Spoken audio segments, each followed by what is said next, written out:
Saudara, sebenarnya Al-Fajir datang ke sini untuk mengambil berkah, intifa, manfaat dari para guru kita bersama Habib Bahar bin Ali bin Smith.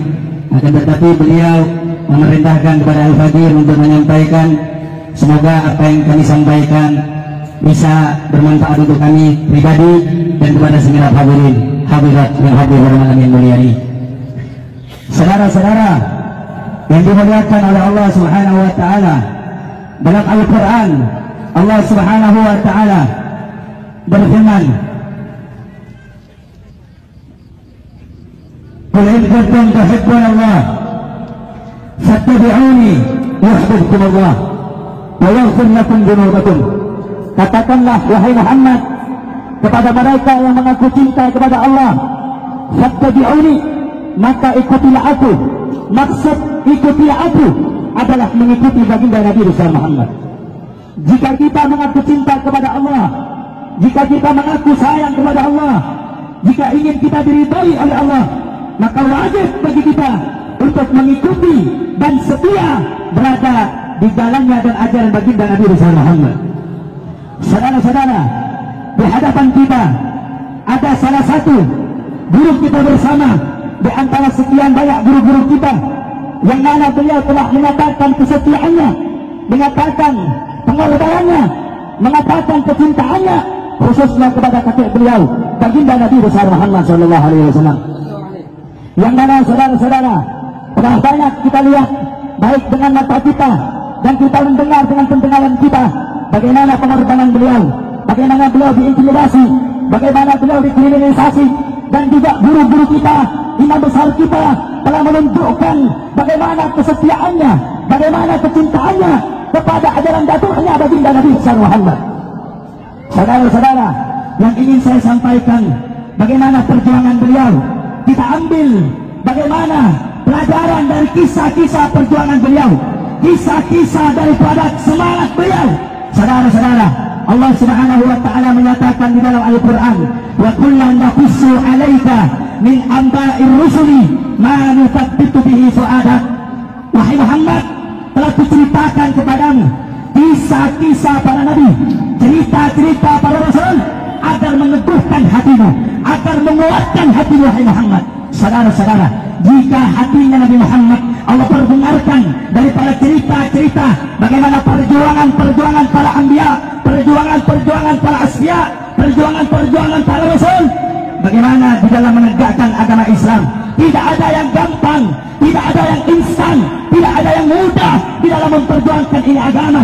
Penuh air mata, penuh darah, penuh keringat, siap dicaci, siap dikriminalisasi, siap dibungkam, siap harus diancam dengan pembunuhan. Saudara-saudara, jika Nabi kita Rasulullah sallallahu alaihi wasallam Sayyidul Anbiya wa Imamul Mursalin, beliau saudara-saudara dikuatkan hatinya dengan cerita-cerita orang saleh, maka saudara-saudara di hadapan kita telah ada darah dagingnya tutup baginda Nabi Muhammad yang beliau telah menunjukkan pengorbanannya, yang mana beliau telah membuktikan pengorbanannya demi Islam, demi bangsa, demi rakyat, demi negara. Beliau tidak peduli namanya dihina, beliau tidak peduli namanya dicaci maki. Saudara-saudara, jangankan pecinta, musuh-musuh Islam mengenal nama beliau. Siapakah nama beliau? Ada dua sosok yang ditakuti orang munafik, yang ditakuti orang kafir, Al-Habib Bahar dan imam besar kita Al-Habib Rizik bin Syihab. Karena itu, kepada segenap kaum muslimin yang ada di Cianjur, kuatkan imanmu, mantapkan nyagahmu jika kamu ingin diakui sebagai orang-orang yang dicintai oleh Allah Subhanahu wa taala. Jangan pernah bergeser. Ingat wasiat guru kita. Saya hanya menyampaikan wasiat guru kita bersama, sir wala takif, saudara-saudara. Sir wala takif. Itu yang saya tinggal sampai saat ini. Itu yang saya tanamkan dalam hati saya. Saudara-saudara, memang beberapa bulan yang lalu atau setahun yang lalu kami pernah jadi alumni, saudara-saudara. Alumni dalam tahanan, apakah itu akan menurunkan semangat dakwah kami? Tidak. karena kami dididik oleh guru kami. Jangan menyerah, jangan bermental kelompok. Karena itu saudara-saudara, kami ajak kepada segenap warga dan seluruh kaum muslimin, apapun rintangannya, apapun masalahnya, ingat Allah bersama kita, Nabi bersama kita, orang saleh bersama kita. Dan yang kedua yang ingin saya sampaikan terakhir, saudara-saudara, yang kedua, di dalam kitab dijelaskan Ihya'ul Mayyit bi Fadaili Ahlil Bait. Di situ ada sebuah hadis, dan di dalam kitab-kitab yang lain seperti Asy-Syahrul Mu'abbad li Ali Muhammad, apa kata Nabi Muhammad sallallahu alaihi wasallam, man mata ala bughdi ali Muhammad da'a yaumal qiyamah maktub baina ainaihi aisun min rahmatillah. Barang siapa yang benci, jangankan sampai menjarakan saudara, benci terlintas, gak suka sama keluarga Nabi Muhammad, da'a yaumal qiyamah, orang tersebut akan datang di hari kiamat tercatat di antara kedua keningnya. Apa yang tercatat? Aisun min rahmatillah, putus dari rahmat Allah, saudara-saudara. Karena itu, jika kamu tidak bisa menyampaikan kebenaran, maka setidaknya kamu jangan berdiri di barisan orang-orang yang memusuhi kebenaran. Jika kamu tidak bisa berdiri di barisan pecinta para ulama dan dzurriyyahnya Nabi Muhammad, maka setidaknya kamu jangan berdiri di hadapan barisan orang-orang yang membenci keluarganya Nabi Muhammad. Terakhir juga ada satu makalah dari Syekh Muhammad Mutawalli Asy-Sya'rawi. Di dalam kalamnya beliau mengatakan, illam tastati' qaulal haqq fala tusaffit lil batil. Jika kamu tidak bisa untuk menyampaikan kebenaran, maka jangan sekali-kali kamu bertepuk tangan untuk membela atau mendukung kemungkaran. Karena itu, pada momentum yang mulia ini, dihadiri guru kita yang mulia ini, pada acara Istighatsah Kubra PHB pecinta Habib Bahar, kami mengajak kepada segenap kaum muslimin, khususnya anak-anak PHB, anak-anak front persaudaraan Islam, yuk mari perjuangkan Islam, yuk mari perkuat persatuan Islam. Jangan pernah berhenti, apapun resikonya, mengancam mau dulu. Saudara-saudara, guru kita telah menyampaikan ancaman mereka, jangan jadikan air yang bisa mematikan, memadamkan semangat perjuanganmu. Tetapi saudara-saudara, ancaman musuh Islam, ancaman orang kafir, ancaman orang-orang munafik, jadikan mereka sebagai api yang membakar surga. Saya tanya kepada yang hadir, siap kita setia kepada imam besar kita Habib Rizik? Siap kita memperjuangkan Islam? Siap kita memperjuangkan agama? Yakin? Yakin? Kalau kata guru kita nanti dibunuh, saudara. Siapa bangga? Siapa bangga? Siapa bangga? Kurang kencang, siapa bangga? Siapa bangga? Ayo warga Cianjur, siapa bangga? Siapa bangga? Diajak berantas kezaliman, siapa tidak? Diajak melawan kawan-kawan, siapa tidak? Nanti dibuang ke laut. Maju, maju, maju. Yang kencang, maju, maju. Musuhnya rame, maju, maju. Musuhnya banyak, maju. Banyak senjatanya, maju, maju. Jika mereka menyerang kita dalam keadaan merangkak, kita akan menyerang mereka dalam keadaan berjalan. Kalau mereka menyerang kita dalam keadaan berjalan, kita akan lawan mereka sampai berlari. Takbir, takbir, takbir. Sallu ala Nabi. Kita doakan mudah-mudahan dengan Istighatsah Kubra ini Allah jaga guru-guru kita semuanya, Allah jaga ulama-ulama kita semuanya, Allah jaga kiai-kiai kita semuanya, Allah jaga habaib kita semuanya. Khusus guru kita permata kita, pujaan hati kita. Sudahlah kita doakan guru kita, Murabbi Ruhi Habib Bahar bin Ali bin Syed. Kita doakan semoga beliau sehat panjang umur, sehat panjang umur. Guru kita Habib Rizik sehat panjang umur, dijaga oleh Allah, dihancurkan musuh-musuhnya, dihancurkan pelaku kezaliman, dihancurkan pelaku kemungkaran. Amin ya rabbal, amin ya rabbal alamin, walhamdulillahi rabbil alamin. Sampean manusia biasa, ya, nikmati hidupmu seperti manusia biasa selayaknya. Dan jika kamu menasihati orang lain, nasihatilah orang yang menuju jalan taubah untuk semakin berkarya dalam hidupnya, bermanfaat lil maslahatil ummah secara ammah. Jangan justru orang yang menghamba sudah percaya sugesti betul kepadamu terus dengan ide-ide. Kelihatan kamu sopan gitu, tapi di hatimu saya tahu, mohon maaf, saya tahu bahwa di antara segelintir itu ada hubrujah wariyasah, ada segelintir atau sedikit ya niat seperti itu. Dan jangan sampai ketika bertemu dengan sesama gawagis ya, para gus-gus kiai-kiai saja kamu terlihat santun ya, tapi ketika berhadapan dengan orang-orang yang pada level rendah ya, dengan anggap rendah itu, angkatlah mereka setara sejajar dengan Anda. Itu harusnya begitu. Harusnya. Jangan nanti kembali lagi ke zaman penjajah. Ya, merendahkan rakyat, merendahkan ummah. Ini sangat berbahaya karena nanti suatu saat akan mencetak budak-budak baru di negeri ini. Gus Kiai Buya ini berbahaya ketika beliau ini masih jadi muhibin, masih jadi pecinta habaib Ba'alawi. Berbahaya. Bahayanya lebih dahsyat dan hebat daripada corona. Corona 3 tahun, 4 tahun selesai. Tapi kalau bahaya doktrin, ratusan tahun. Contohnya kami sudah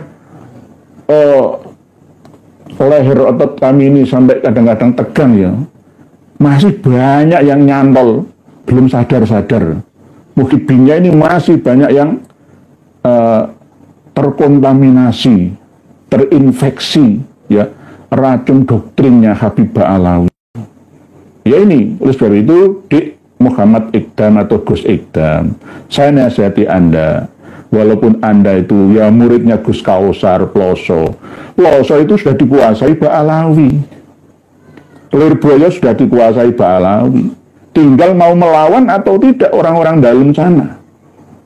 Kalau meniru Gus Toba, alhamdulillah, min duryati Gus Mi atau Mbah Hamim Jazuli bin Kiai Usman Jazuli, nggak masalah. Tapi kalau berbeda lagi ya mohon maaf, sekali lagi mohon maaf, dimaafkan saya, mohon maaf, saya sekali sudah mohon maaf sebelumnya, di awalnya saya sudah mohon maaf. Ini hanya untuk mengingatkan saja, karena nanti jika antara Gus dan Gus kumpul, apa bedanya dengan habaib Ba'alawi muda-muda itu, perkumpulan orang-orang elit ya. Jadi agama ini akan dikotak-kotak. Wah, ini kumpulan wong hebat-hebat, wong terkenal, gus-gus, gawagis, kuyaha.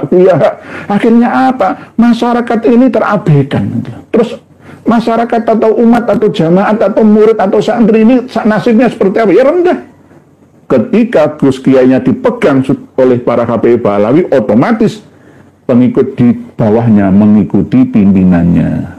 Oleh sebab itu yang ada di Blora ini sebenarnya sudah banyak yang sadar. Cuma sisa-sisa saja masih sulit membedakan mana yang muhibin, mana yang murni kultur NU.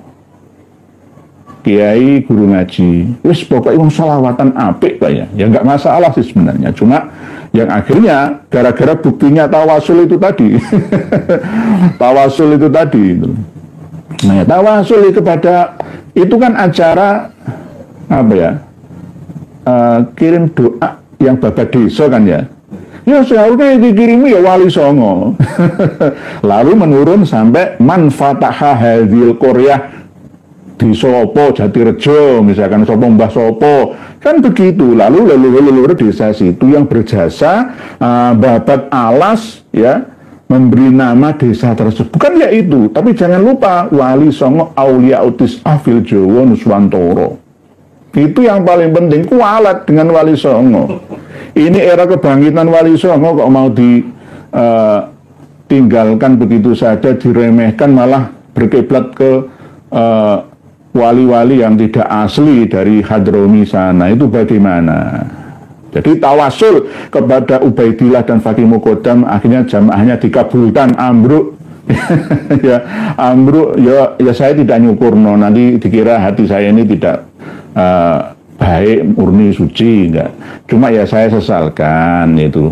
Semoga saja tidak ambruk. Harusnya itu sudah dikuatkan, wong musim hujan itu kan harus diantisipasi lah ya. Mosok ya panggung yang begitu kuatnya kok iso ambruk, kayu ini nggak bangun, itu besi loh ya.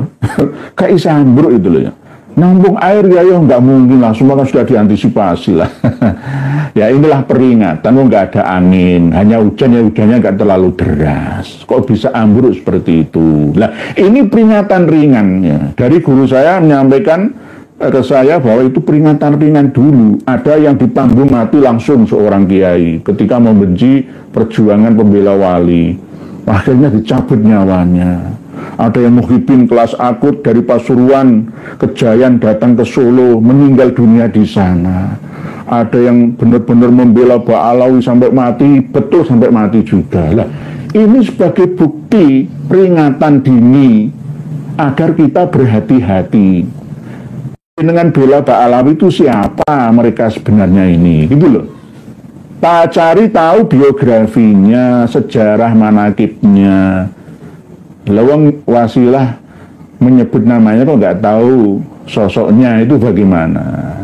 Jadi oleh sebab itu tanggalkan Rotib Al-Haddad, Wirdus Sakron, hizib karya-karya Ba'alawi.